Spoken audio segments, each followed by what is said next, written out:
sign-up sheet on the table where I am pointing. I am pleased to introduce today's speakers, Dr. Anthony E. Dixon and Sergeant Major Jarvis E. Rosier Sr. Dr. Anthony E. Dixon is a native of Fort Valley, Georgia. In 1994, he received a Bachelor of Science degree in History with a minor in African American Studies from Florida A&M University. In 2001, he received a Master's of Applied Science from Florida A&M University with a concentration in History. In 2007, he received his PhD from Indiana University's History Department, where he majored in the African diaspora. 2007, he received a PhD from Indiana University. His studies included African American history with a minor in liberal science, special collections, and archives. Currently, he is the founder and president of Archival and Historical Research Associates, field director for the Florida African American Heritage Preservation Network, and adjunct professor at Florida A&M University. His publications include Up from Incarceration, Volume 1, Dispelling Myths of the Thug Life, Florida's Negro War, Black Seminoles and the Second Seminole War, and Florida's African Diaspora Timeline. Jarvis V. Rosier Sr. is a retired U.S. Army Sergeant Major with 34 years of distinguished service to his country. His service includes a combat tour in Afghanistan, and he has received numerous awards and citations during his military career, including the Army Bronze Star Medal for his leadership and gallantry in combat.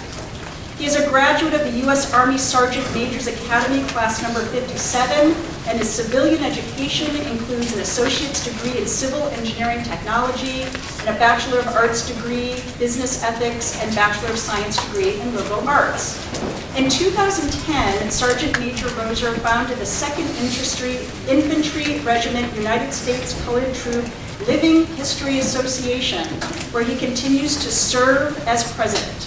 Under his leadership, the association has traveled throughout the state, participating in more than 200 events, including battle reenactments, living history demonstrations, lectures, and conferences. He also serves as the Civil War Heritage Coordinator for the John G. Riley House Center and Museum of African American History. A devout Christian, Sergeant Major Rosier is a member of Greater Mount Zion Primitive Baptist Church, where he serves as chairman of the Deacon Board and advisor for the youth ministry. He is involved in many civic and fraternal organizations. He is married to the former Mary Carter, and they have one son, Jarvis V. Rosier II. The program will last for about 50 minutes, and there will be time for question at the end. We will begin our program with Dr. Dixon.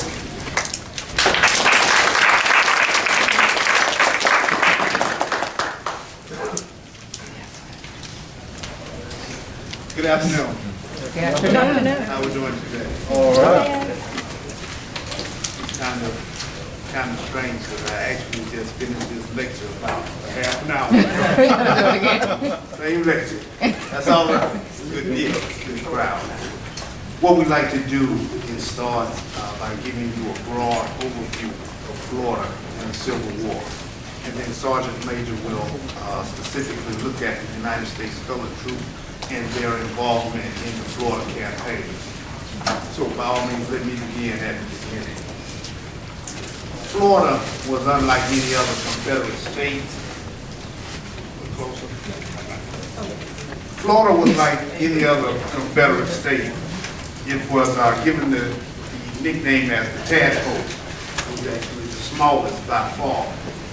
That was primarily because most of your planters relocated from Georgia and South Carolina into Florida to expand plantation society and expand cotton into the area.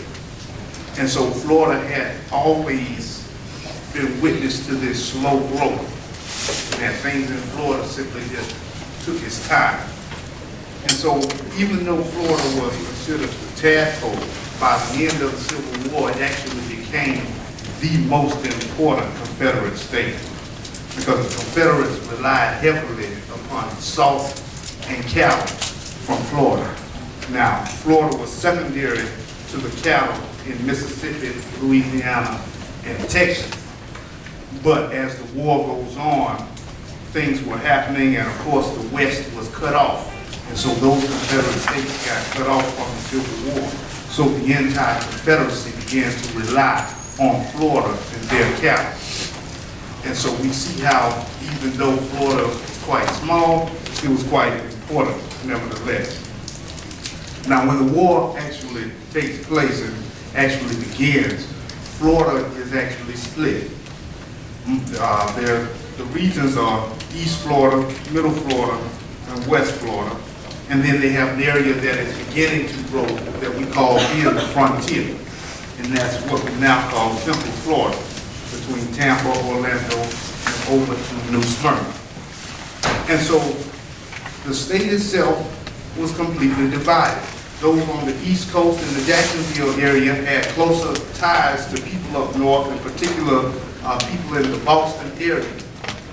And so they continued to maintain those ties throughout the war. So we see even prior to the war, most people in East Florida and in Jacksonville and St. Augustine area actually voted no when it came down to the Confederacy, as well as whether or not Florida should actually join the Confederacy campaign and join the war.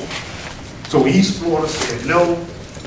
West Florida, which we marked from the Ocklawaha River, which of course we crossed right there between Leon and Gaston County, over to Pensacola, they were mixed. They said either way it goes, whatever the state decides, we will remain loyal. And so they were split over the decision. Slavery wasn't big in the area, so they were more concerned about Florida staying together and surviving as a state. And so then you had the Middle Florida, which was the plantation belt. Jackson County, Leon, Gaston, Jefferson, and Madison made up primarily of what we consider the plantation belt for Florida. And although the larger majority and numbers were over on the East Coast in the growing Jacksonville area, the vote and the money and the power was actually here in this area in Tallahassee, of course with cotton. And so when the vote came out, although Florida was really split over the decision, the planters won, and Florida just not only joined the Confederacy, but they quickly began to conscript for the Army. And that was also a hard task for Florida because Florida had such a low population. They actually had to immediately make it mandatory, a one-year service mandatory. And so for those who didn't join to just simply come up and sign up on the day that they were signing in their area or in their town, they simply came and picked you up with handcuffs, took you off into the war. And so we see also a fourth area growing, again, that frontier between the Tampa area.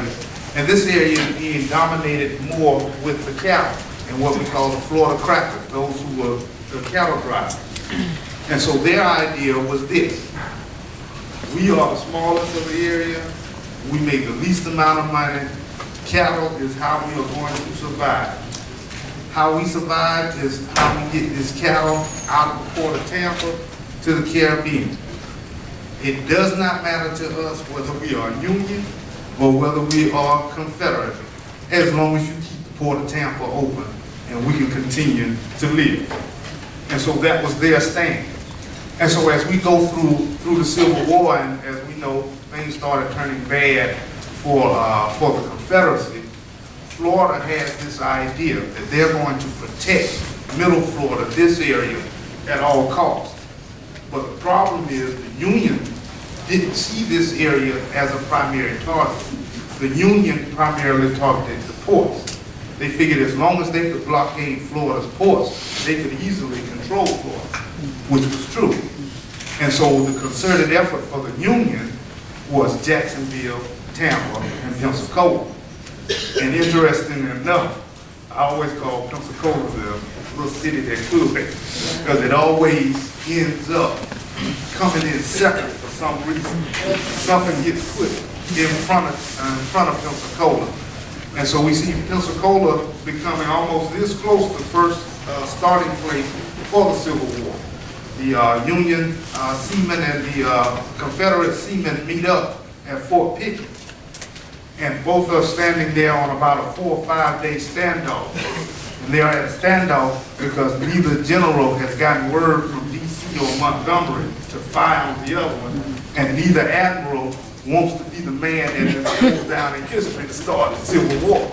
So neither one fired upon the other. And then, about 2.5 months later, of course, in Charleston, in the Bay there, of course, at Fort Sumter, they began the Civil War in South Carolina. And so Florida's importance, though, is not little just by its size. And so as the war goes on, as the Confederates began to lose in the West, they began to count on Florida more and more. They needed more salt because now it was less food, so now the food that they had needed to be preserved even longer. So they were demanding more salt from the shoreline between Pensacola and Tampa. And now, once Texas gets cut off, they now need Florida's cattle. And so Florida's cattle is the only way that the Confederacy is going to be able to continue to feed their soldiers and continue to fight. And so as the battle goes on, the Union realizes this as well. And so they go directly to the port of Tampa. And they shut down the port of Tampa. And they take the port of Jacksonville in 1864, and they never relinquish it. And so once the port of Tampa gets shut down, your frontiermen get quite upset. So they send message back to Tallahassee. This is what we told you. We told you it didn't matter to us. And as long as you keep the port of Tampa open, you didn't keep your promise. You didn't keep the port of Tampa open. It looks like to me, the smart thing for us to do is hold our cattle until this war is over with and let whoever open the port back up, and we continue to ship our cattle back to the Caribbean. And so they had a quick meeting in the frontier, and very few cattlemen decided to stay and support the Confederacy. Most cattlemen took their cattle back, and they refused to show up at the roundups when they were rounding the cattle up to put them on ships in Tampa, and also to drive them up into North Florida where they were more safer and could get them out. And so as a result, when they decide that they are not going to give the Confederacy their cattle, it ends up being one of the last straws internally to break the Confederacy. And so we see then that Florida, although it was a small place and it was considered a tadpole, it ended up becoming one of the most important Confederate states. And so during this period, now we'd like to kind of look at the Florida campaign and how those United States colored troops were involved in those campaigns. Thank you.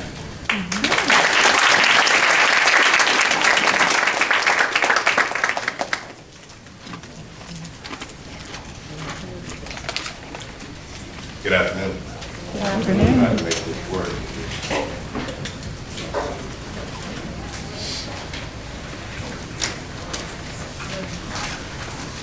Again, I'm Sergeant Major Rosier, Project Director for the United States Colored Troop Education Program and President of the United States Colored Troop, 2nd Infantry Regiment, United States Colored Troop, Reenactment Unit, Living History Association. That says a lot because we do a lot and we've been pretty busy.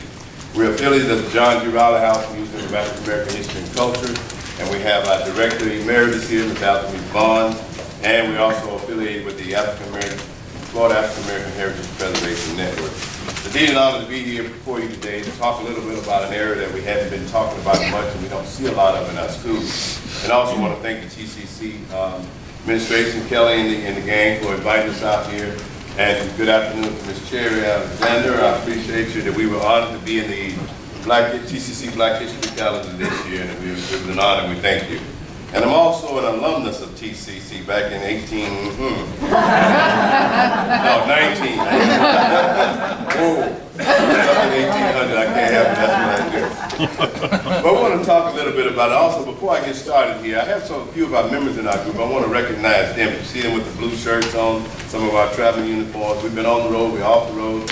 We're on the road again tomorrow to Point Water, and then we're leaving there to Fort Myers doing reenactments and living history presentations. with the National Business Show. Then we're kind of busy, especially during this time of the year. Black History Month, we tell everybody Black History Month is every month, not just February. It's 12 months out of the year, Amen. 365 days out of the year. But I have Ms. Tonya Lemon Webb here, who is our secretary and the president of our Ladies Auxiliary of the USCT.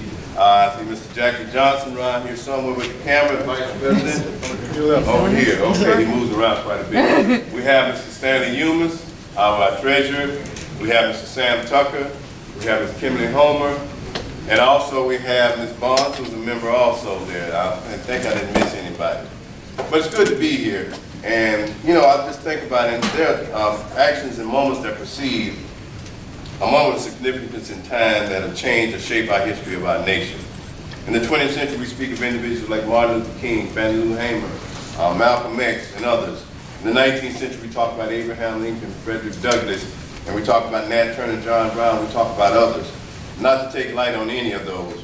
What I'd like to talk today about is a little bit about some African Americans during the Civil War, which were called the United States Colored Troops, and go into a little bit of the build-up into them.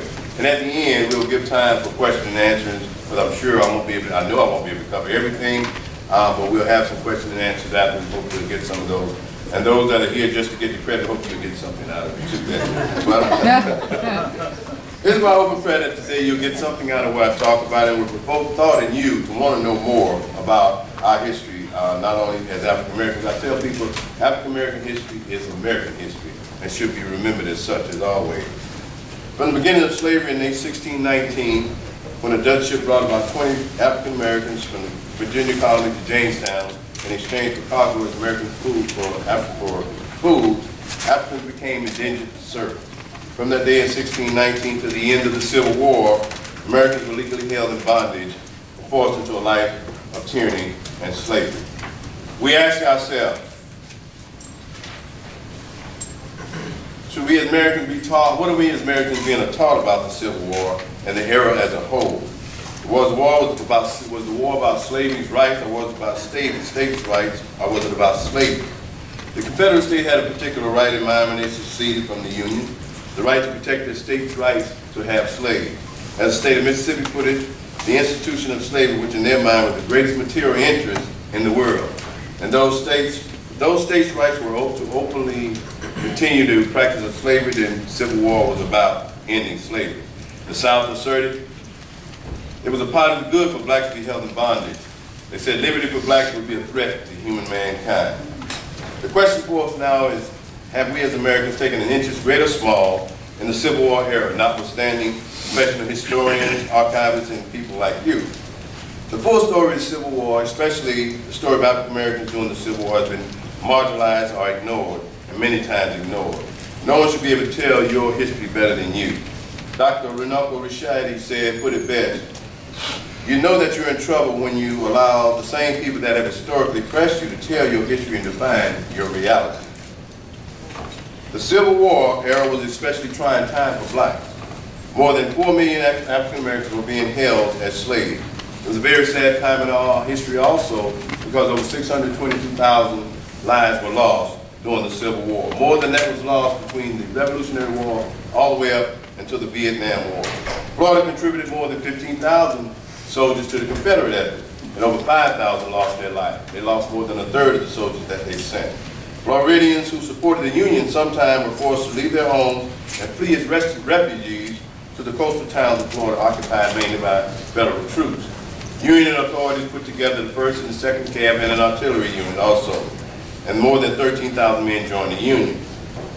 In the end, it was a necessary war that not only reunited the Union, but it caused President Abraham Lincoln to enact the Emancipation Proclamation, ultimately then the addition of the 13th Amendment to the United States Constitution, and then the 14th and the 15th, sometimes called the Reconstruction Amendments. We must note that the Emancipation Proclamation was a war document, and that's how President Lincoln got it through Congress. He couldn't just enact it on its own. The Secretary of State at that time, William Seward, told the President, you need to wait until you get a significant battle before you enact it, and that came in the way of the Battle of Atene, the bloodiest one-day battle in the American history. And a total of 22,000 died casualties during that one-day battle, that Battle of Athena. Most people aren't aware, as Dr. Dixon mentioned before, that the Fort Pickens, not Fort Sumter, was nearly the start of the Civil War. In many aspects, like he mentioned before, Florida was kind of the forgotten state in the Confederacy, although it was the third state to secede from the Union. However, Florida's 13,000 miles of coastline was important also because it produced salt. And during that time, salt was a preservant for soldiers during that time in the field. They didn't have the coolers and things that we have now in our Humvees and our vehicles that we ride in. On January 10, 1861, after only being a state for 15 years, Florida seceded from the Union. They voted 62-7 to succeed. 58 of those were landowners, basically plantation owners. At the start of the Civil War, Florida had over 140,000 population, 63,000 African Americans, and 62,000 of those were held as slaves. 1,000 were free, but freedom wasn't much back during that time for an African American. In the early years of the Civil War, Abraham Lincoln opposed the use of freed slaves out any runaway slaves in any capacity in the Army for fear of the border states as well as the northern states who supported the war. In September 1862, Abraham Lincoln accepted the use of slaves and the laborers in the military, but opposed any efforts to have them fight during the Union War. But in Union setbacks and battles over the summer of 1862 forced him into a more drastic response and emancipated all slaves in the Union. All slaves were states at war with the Union. Despite the writing and wording of the Emancipation Proclamation, most important, the freedom and promise depended on Union victory in the Civil War. Word began to spread about the possibility of freedom throughout the South. In 1861, an abolitionist named Frederick Douglass knew that he had to be in it, we had to be in it to win it. But the Union government wasn't letting the Negro in. That led Douglass, the most prominent African American during that abolition during the 19th century, to fight a rhetorical war on two fronts. First, to convince the Union to allow the Negro to fight. Second, to convince blacks they should fight what they saw as a white man's war. He would do so with passion and eloquence that made him famous for what he was. While freedom for slaves was prominent, Douglass also knew the purpose in black military service. It would give colored people the opportunity to prove, through mainly courage and performance of duty, that their race was worthy of full citizenship. He once said, "Give a black man the brass letters U.S. across his chest. Give him eagles on his button, a musket on his shoulder and bullets in his pocket, and there's no power on this earth that can deny he has gained citizenship in these United States of America." Douglass understood that freedom and equality were not the same. If a colored man were to retain his due rights and respect, he must earn it. If whites were fighting for their cause, then blacks could do no less for their own. That led Douglass to one of his many famous speeches in March of '63 in Roxbury, New York. He called it the men of color to arm. An excerpt was, "From east to west, and from north to south, the sky is written all over, now and never. Liberty won by the white man would lose half his luster. He who would be free must be strike the blow. Better die free than live a slave. Remember Denmark Massey of Charleston. Remember Nat Turner of Southampton. Remember Shields, Green, and Copeland, who died as glorious martyrs for the cause of the slave. And remember that in a contest of oppression, the Almighty has no attributes for those who are oppressors." It was a call to arm for men of color, those free and those who had escaped for freedom. Fundamentally, the Emancipation Proclamation transformed the character of the war. After January 1, 1863, after Abraham Lincoln signed the Emancipation Proclamation, every advance of colored federal troops expanded the domain of freedom more. The proclamation announced the acceptance of black men into the Army and the Navy, enabling the liberated to now become the liberators. Congress had noted that by 1863, there would be over 100,000 free black men and over 800,000 people, African American men held as slaves by the age of 18. This making a formidable force, he knew that he had to do something. So it was on May 22nd, 1863, that the War Department signed into order, General Order Number 143, establishing the Bureau of Colored Troops and the formation of the United States Colored Troops. wore the uniform that I see. It's an authentic uniform. When we reenact and when we do our living history presentations, we do everything in authenticity. The uniform that I'm wearing is 100% well wool, so I'm gonna start sweating here in a little bit. But it will feel good when I go outside. But we do everything in authenticity. These aren't authentic glasses. I know somebody knows that, but I do need you to see right now. But everything we do it and we represent them and we represent them well. We don't do anything and take anything for granted because these men went through something. And when the USCT was formed, it was somewhat of a promise broken. They were said that they would get the same pay that their white Union soldiers would get. They did not. They received $10, and that white soldiers received $13. And of those $10, $3 went to their uniforms, which were many times substandard in equipment that they used. Many of those refused to accept that. Many of us that saw the movie Glory, there was some truth to what was going on in that movie, a lot of truth. Many of them refused to accept that. And many of them throughout the whole Civil War, their time, 2 years, did not accept any pay. There was a soldier by the name of Sergeant Walker, the U.S. 21st USC out of Jacksonville, Florida, who led a revolt against the unfair practice and wages that they were receiving. And in doing so, he was court-martialed for doing so and later executed by a firing squad in March 1st, 1864. Not until June 15th of 1864 did blacks receive equal pay. And those were those African Americans in the military, the USCT, that were free when they joined. Those that were runaway slaves or escaped slaves, they did not receive it until March of 65, 1 month before the end of the Civil War. So basically they fought the war, but they said, and I said before, it was better to die free than live a slave. And general white officers didn't believe that black soldiers would fight and lacked the courage to fight well, but that idea changed when colored soldiers proved themselves early in the war. By August 60, 1863, there were 14 regiments of USCTs in the Army. The American soldiers participated in every major campaign during the Civil War from 1864 to 65. Even Sherman's invasion, where some historians say they did not, but they had scouts and they had others doing things in there also. During the war, there were many atrocities. Then the battlefield against USCT soldiers. And the worst was documented in the battle for Pillow, led by none other than General Nathan Bedford Forrest. The battle ended with massacre of surrendered Federal USCT soldiers. The battle cry from the eastern Mississippi came, "Remember Fort Pillow." In the end of the war, General Bedford went on to be the founding member of the KKK. He's also, those from Jacksonville, I don't know if anybody here went to Forest High School, that school is named after him. I think up until now, this year I believe they finally got it changed. They've been fighting trying to get that name changed. But they have, that was Bedford Forest, the school was named after him. Since the time of the Revolution, African Americans have volunteered to serve their country in time of war. The Civil War was no exception. Only official sanctioning was the difficult. The strength of the African Americans' desire to fight for freedom was shown well before General Order Number 143 was done.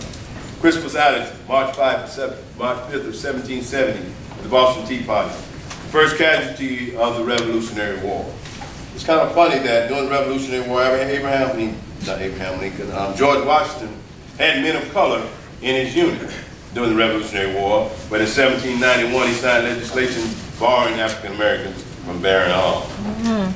These USCT soldiers sometimes call themselves the Gospel Army, but the Bible was all the history that they had. They sometimes called themselves the Gospel Army because they knew many times that they went into war, they may not come back and see their family. And there were many prayers, there was one tailored to that effect. He said, "Let me live so that when I die, I might have manners, and I will know what to say when I meet my heavenly Lord. Let me live with the musket in one hand and the Bible in the other, so that if I should die at the muzzle of the musket, die in the water or die on the land, I should know that I had my blessed Jesus in my hand, and I had no fear. That I left my wife and children in the land of bondage. I hear my little ones cry out every night, where, oh where is my Papa? But when I die, and the blessed morning rises, and my feet shall stand in thy glory, bid one foot on the water and bid one foot on the land. And then, O Lord, I shall see my wife and little children once again." Many of them went to war not knowing that they would come back, but they knew that they were fighting for the freedom of their families that they left home and the end of tyranny and slavery. African African Americans are now in it to win it, not just for a nation, but for a people. The movie Glory, many of us have seen it. There are many glory stories right here in the state of Florida. There's a glory story right here in Battle of Natural Bridge that will take place next week that we'll be a part of. There were a number of significant battles in the state of Florida as well during the Civil War that African Americans were involved in, 17 to be exact. And at the end I have a brochure here that you're welcome to look at. This is a brochure that we developed that we sent out to over 1,400 schools in the state of Florida. Some of them first time seeing this history, or hearing about the USCT, and getting the history of what we have. We talked about it, and if you open it all the way up, it has all 17 battles that African Americans fought in the USCT during the Civil War in the state of Florida. There were many battles, 3 major battles that I'll pinpoint, I'll talk about. The Battle of Unsung, which happened February 20th in 1864. It was the largest battle, Civil War battle in the state of Florida, fought by General Seymour in the Union and General Finnegan with the Confederacy. It was the largest and deadliest Civil War battle in the state of Florida, and it involved 3 African American regiments, USCT, the 3rd, the 8th, the 35th, and the 54th Massachusetts. There were over 626 casualties alone for African Americans, 2,800 casualties altogether, 87 mortally wounded on the battlefield. At the end of that battle, the battle was fought. The Union forces were coming into Florida to recruit African Americans that were running away, also to cut off supply lines in the state of Florida, and also to somehow they wanted to try to break Florida into 2 states, a Union and a Confederate state. It became a Confederate victory, but after that war, one note, the soldiers from the 8th and the 35th train that came in with supplies on was badly damaged. They loaded their dead and their equipment on that train and pulled that train 35 miles back to Jacksonville from Unsung, which is just on the other side of Lake City. The Battle of Mariana, which took place September 23rd to the 27th of 1864. The 82nd and the 86th USCT fought in that battle that took part in Mariana. But General Ashbrook with the Union forces, that's him riding in there, and General Montgomery with the Confederate forces. The battle was once called the Florida Alamo because when one raid during the battle, soldiers from the 86th and the 82nd led a bayonet charge that forced the Confederate home guard to retreat back into the cemetery and fight from behind tombstones of their ancestors. When the Union soldiers left Mariana on the 28th of September 1864, they took 600 freed slaves with them. Many raids into Florida where Union forces would come in, they would also emancipate and free slaves during those times in that time.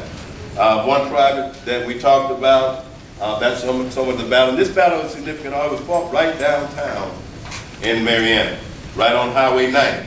We reenacted that battle back in September. We fought the battle right where it took place, right there in front of the courthouse. So this is where it actually took place, where people were taking pop shots out of their houses. They were getting shot back at too, but that battle took place right there downtown.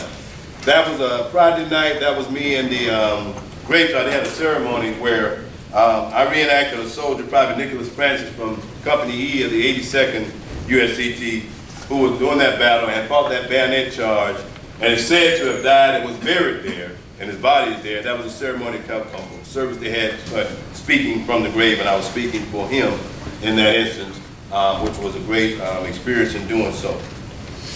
The Battle of Natural Bridge, right here in Leon County in Tallahassee, about 8 miles south of here. On March 6th of 1865, 2 United States Colored Troops, the 2nd who we represent, the 2nd Infantry Regiment, United States Colored Troops, how we kind of got our start with the Natural Bridge Historical Society and the Riley House Museum, putting together a unit to go down there and reenact that battle, basically put a real face on the battlefield. And that's what we do, put a real face on the battlefield where those African Americans can be remembered. I tell people, kind of joke a lot of times, we go places and I hear a lot of people say, we're glad you're all here. I said, well, I'm glad you all are here too, because we were here 150 years ago. So I look good for 150 something. But during that battle, there were 148 casualties recorded by the Union. And of those 148, 100 were USCT. 21 died, 89 were wounded, and 38 were missing in action. There were many battles in the state of Florida, like I said, 17, quite a few, about 8 that the USCT fought also. At the end of the battle, near the end of the Civil War, Governor Milton, who was the governor at that time, as the war drew closer and the Confederacy was close to defeat, Governor Milton left Tallahassee for his plantation in Mariana. In the final stages of the legislature, he said that the Yankees had developed a character of odious hatefulness.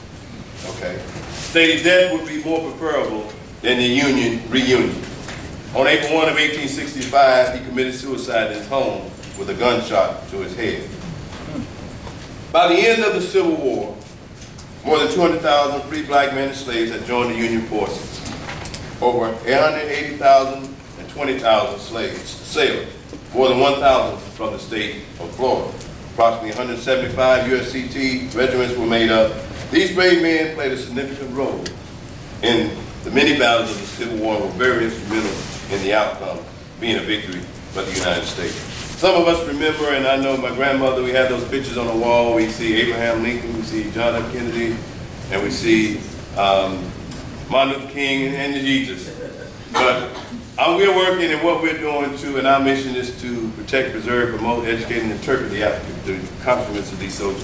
Is to see a USCT soldier up there on that wall.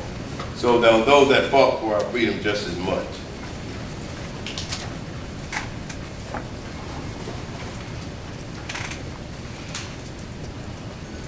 During this time, it was a trying time, and we talk about now, not to take anything about, the soldiers that we represent, the United States Colored Troops, were very vital in the makeup of our country. They were very vital in many ways. They fought, they bled, and they died.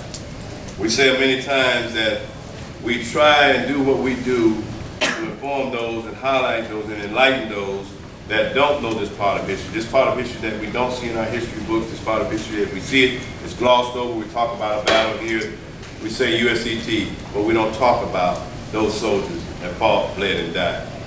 In 1906, writer and poet Paul Laurence Dunbar penned a poem that talks about these colored soldiers, what they were called, the United States Colored Troops.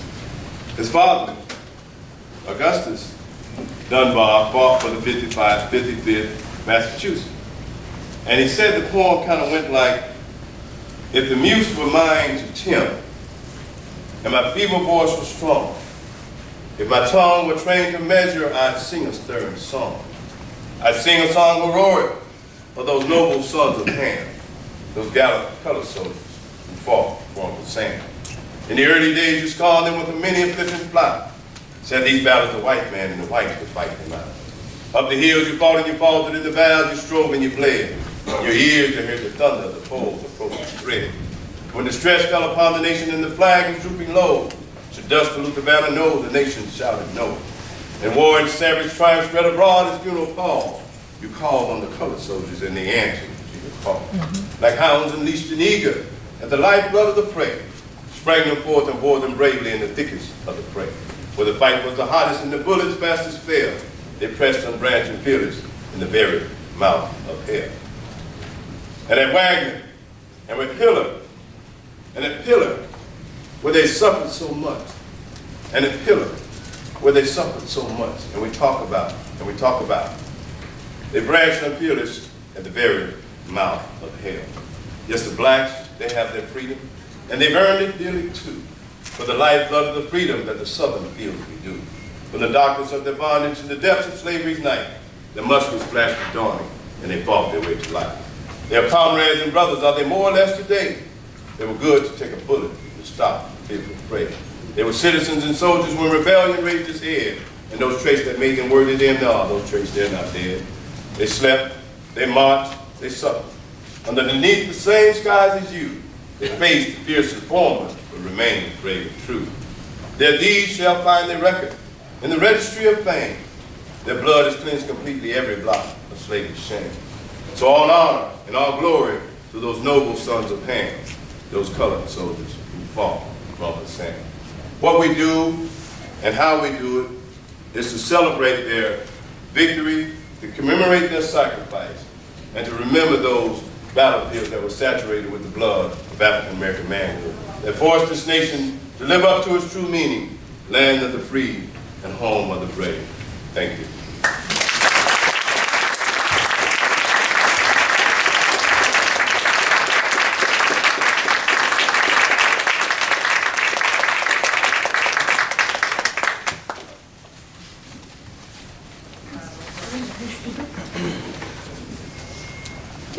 take questions at this time? Yes, sir. Two questions, actually. First of all, Dr. Dixon, you said that they were already conscripting troops. Was that before the 1862 Conscription Act, the Federal Conscription Act? Yes, Florida actually started early, immediately when Bartow comes back from Montgomery. James Bartow is the commander with Bartow, Florida. He's the man that actually signs Florida into the Confederacy. And when he comes back, he begins at that point to then make it official for the active conscription. It started immediately. And Sergeant Major, is there any information about any colored troops who were working as spies or scouts? Oh, yeah, there are many instances of those, male as well as female. We hear about Harriet Tubman, she was a spy. Mary Elizabeth Browder, who was a housemaid for President Jefferson Davis of the Confederacy. She spied for the Union. There were many, and then, like I said before, I think we're talking about Sherman's invasion through Georgia. Many say that there weren't African Americans that fought with Sherman, but there were many spies also with Sherman's army also. So yeah, there are many instances.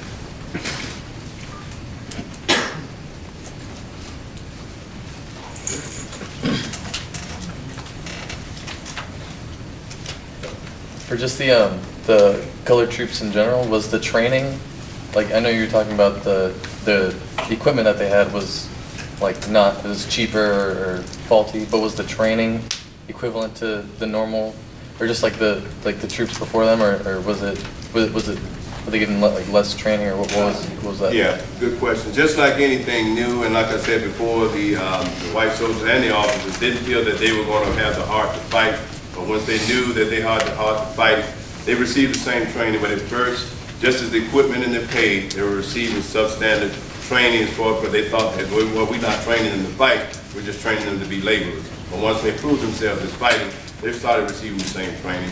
They received some worse than others, some better. They thought they were being hard, but they were basically just making better soldiers. Yes?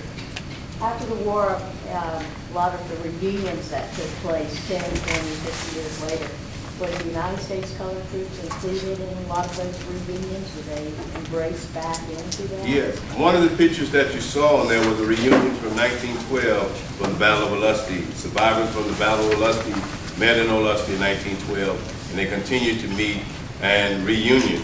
I mean, a lot of during the Civil War, we have to remember that a lot of times you were fighting against relatives that you didn't know were north or south. So many times you were fighting families, and you're finding your family on the battlefield. So yeah, they did reunion. They did have a lot of reunions at that time. And what I think there's one in I can't remember, the oldest African American soldier that just died and not long ago, when he was 107 years old. They had different reunions, and they were talking about a reunion that they were in. I think it was about 7 of them, and he was one of the last ones. But yeah, they have many reunions. Like again, okay, bro, I saw you shooting. I was shooting at you the other day, last year. But I didn't know that was you, man. I was there too. You know what I'm saying? But yeah, there are a lot of reunions. Were they invited to the reunions that we'd see more of white troops that have held, or were they still segregated in the reunions? Well, yeah, even in today, we still have segregated reunions, you know, just to be truthful. But openly and publicly, those were reunions for soldiers, African Americans, as well as white reunions. And even those, a lot of people say that blacks fought for the Confederacy. Kind of hard to believe that I would fight for what was happening to me then, but there are some Confederate organizations honoring African Americans that they say fought with them. But fighting in the military is a service and a duty, and if they're citizens, African Americans weren't citizens then. So many of their reunions and many of their wars are to romanticize what people want to do is what we call revisionist history. To say, we honor this soldier who may have been a drummer, but he wore a uniform, so that's black and gray. We talk about it in the brochure. So we have to be careful about how we look at that too. Yes, they are integrated reunions. Dan? Yes, thank you. Okay. We have a question right here.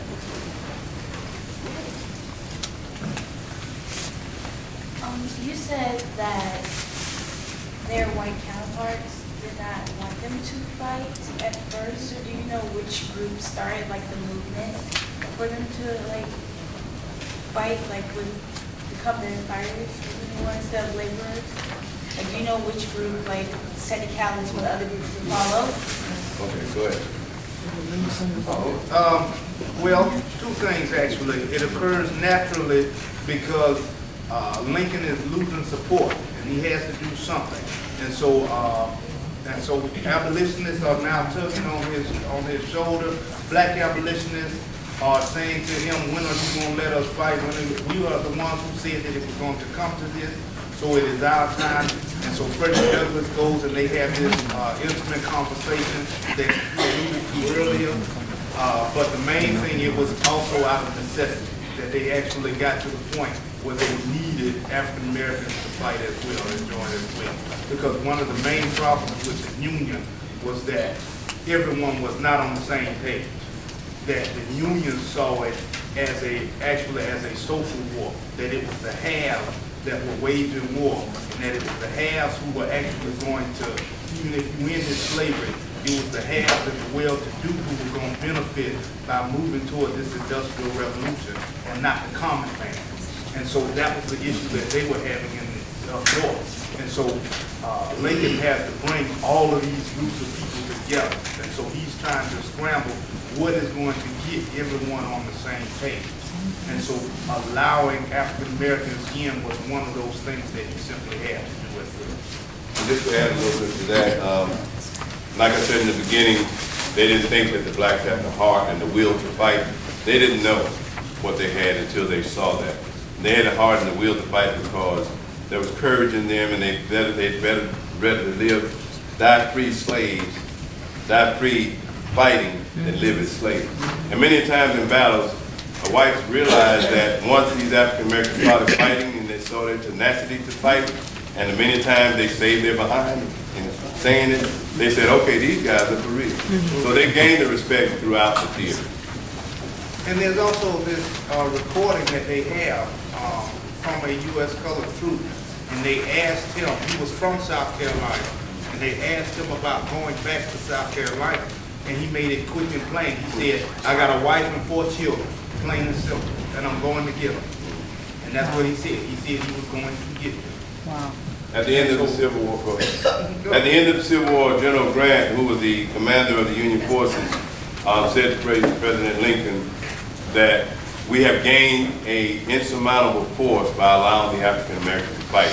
And Abraham Lincoln is quoted also as saying, without the use of the United States colored troops, the war would not have been won by the Union. Yes, sir. What is your opinion about, I'm sorry. We got one in the back, and then I'll come back to you. The colored regiments, did they volunteer to serve, or were they like told that they had to go to war? No, they volunteered. There was a volunteer force by the African Americans that fought.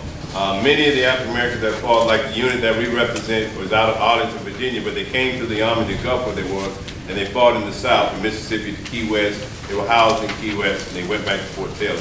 But many of them volunteered. When Abraham Frederick Douglass put out as many speeches, and the other abolitionists that I mentioned, men of color to arms, they volunteered, and many of those were free in the North, free black men that knew that their brothers in the South were not free. So they went to war. They were free, even though freedom wasn't much. Many seen 12 years a slave and things of that nature there, Fugitive Slave Act and all those kind of things that compounded that. But they enlisted, and many of those that slaves who were called contraband at that time, slaves were property. Many of them were at the end of Union battles and Union victories taken away, and some of those 600 from Mariana, many of them joined the military, some of the plantations that were raised, and many that joined the unit that we in. So it was voluntary for African Americans. And it was moral for the Northern blacks. It was when the Second Enlightenment period comes through and all these evangelists are going around there speaking the gospel, Northern blacks began to question themselves and question their quote-unquote brothers and sisters in bondage. And so it was actually a moral and spiritual thing that got more blacks involved in the abolitionists as well as the war. You have a question? what's your opinion about the controversy on whether or not prisoners of war, black prisoners of war, were killed after arrest? What is my opinion? It happened. It happened. It's said to have happened right here in Battle of Natural Bridge. I've heard different ones. It depends on whose revised history you're reading and whose you believe. Usually when I talk about something, I usually get about 3 sources when I talk about it. One of the sources were here in Natural Bridge. It was said that those that were killed down there were pushed over into the river, you know, and they were picked up later on and buried. So, but the most notable one was Fort Pillar, where they were basically had surrendered. There were 41 Confederate, 41 to the Union forces, and they fought, but then they noticed that, you know, it was a battle they couldn't win, so they were surrendering, but they were still slaughtered on the battlefield. And there were many slaughters on the Battle of Ulster battlefield also. That has been documented by Confederate and Union. So. And that was one of the things as well. When African-American men came up to join, they would give them that stern warning that the Confederates had issued a law that they do not take black prisoners. All black prisoners, all black soldiers are shot or killed. They do not take black prisoners. And so that was another reason they thought that it would slow them down from joining in and fighting, because they actually made up a law that says they will not take black prisoners. And early on in the war, in Louisiana, the 1st, 2nd, and 3rd, I get the tongue tied every time I say it. They were basically free African Americans. Units that were raised had black officers for the first 3 months, but they were prejudiced so bad they were taught, you know, they resigned their commission. And mainly the USCT were commanded by white officers. And there was also a written script that said if they were captured, they would be killed. For they were basically saying there was treason for them to associate themselves with the African American soldiers. Was that Edmund Weeks here? Edmund Weeks, he did command the 2nd USCT. He was with the 2nd Cav, Florida Cav, and he did command with a short period with the 2nd USCT as they came back and kind of put into military law. The General McCook came to the Knott House and read the Emancipation Proclamation May 20, 1865. Military law came into place until local law took again during Reconstruction. And General Weeks, who was buried in the Old City Cemetery, along with 31 other USCT soldiers that we're steadily monitoring, finding out who they are. We've identified 11 so far, so we're working on that too. Yes? I hear that reenactments could be emotional, could drain you emotionally. So what do you do to prepare for your events, you and your colleagues? At my age, I prepare for it more physically. Just to keep up with everybody. You know, these boys, you know, they keep up with it. But, you know, you think about it, what we do, not only what we do is authentic, but what we do is sincere in what we do. We're putting a real face on the battlefield. We're just not out there. I know when we started this, when Ms. Barnes came to me with what the historical, Natural Bridge Historical Society said, well, we wanted to add, you know, African Americans on the battlefield down at USCT represent the troops that were there, because they've been doing this battle for the reenactment for 33 years with no involvement of African Americans. Right. So this is our 5th year. And once we started going down, we've also saw diversity in people that come down. We've then been to over 200 events in the past 4 years, 4.5, 5 years. Many were reenactments, and we've seen different atmosphere of where we go. But we don't go in there with any other attitude but representing who we are, what we are, and those that we're representing, putting a real face on the battlefield. So that being enough is emotion enough. And you seem emotional. We are recruiting, so.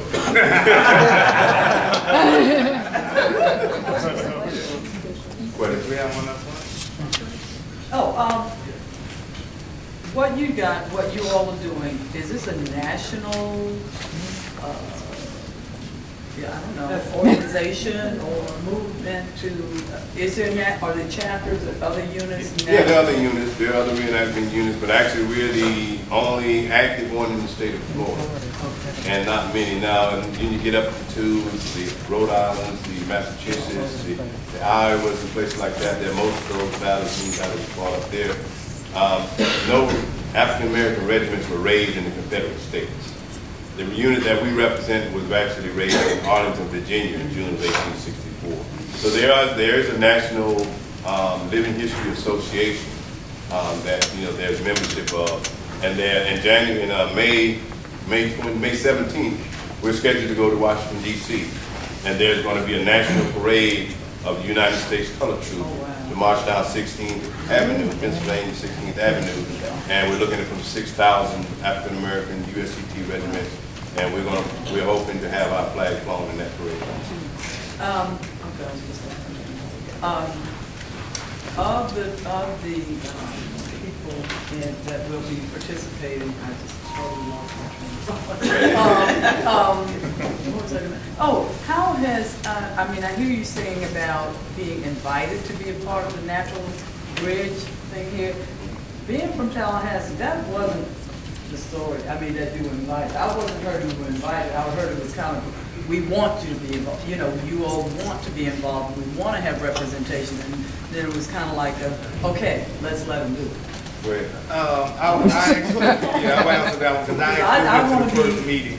This was actually before Brother Jarvis was gone. I went to the initial meeting, and the initial meeting was that they had people there who wanted it to be more historically accurate, and that the historical inaccuracy by having all white participants was holding up the number. They thought that the battle could be better if it was more authentic.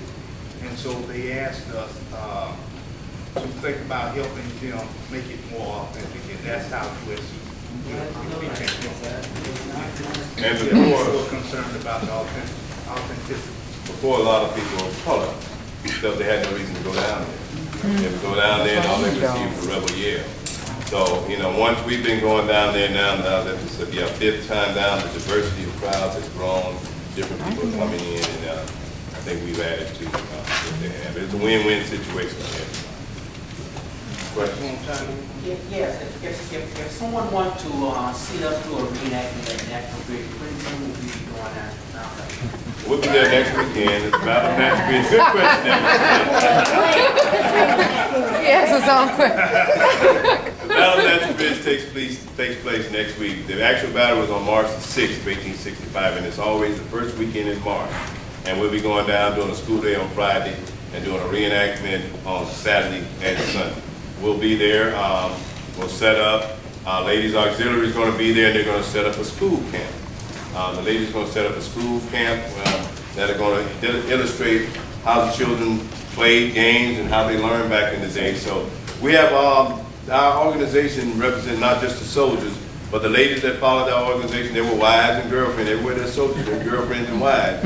And the children also. We have some young kids in our organization that are very involved and very intense in what they do. So we represent the whole spectrum of the United States colored troops and their families also. Another question? Yes. Actually, I just wanted to add to that, the ladies also serve as nurses. So you'll get an opportunity to see all that when you come out. Watch out for the ladies.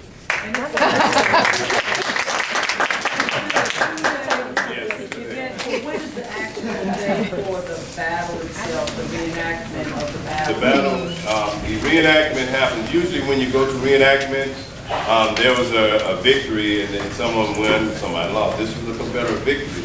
A lot of times victories are called, determined by how many cattle you took. You know, many times the deaths on the battlefield also. But this one's going to be on Saturday. It's going to be a skirmish, what they call a skirmish. And a skirmish is somewhat leading up to a battle, but it's, this is 150, so they're going to go full scale. We're going to have more pyrotechnics and stuff of that nature there, so we're going to do both. The main battle is always done on the Sunday, which will dictate the main battle.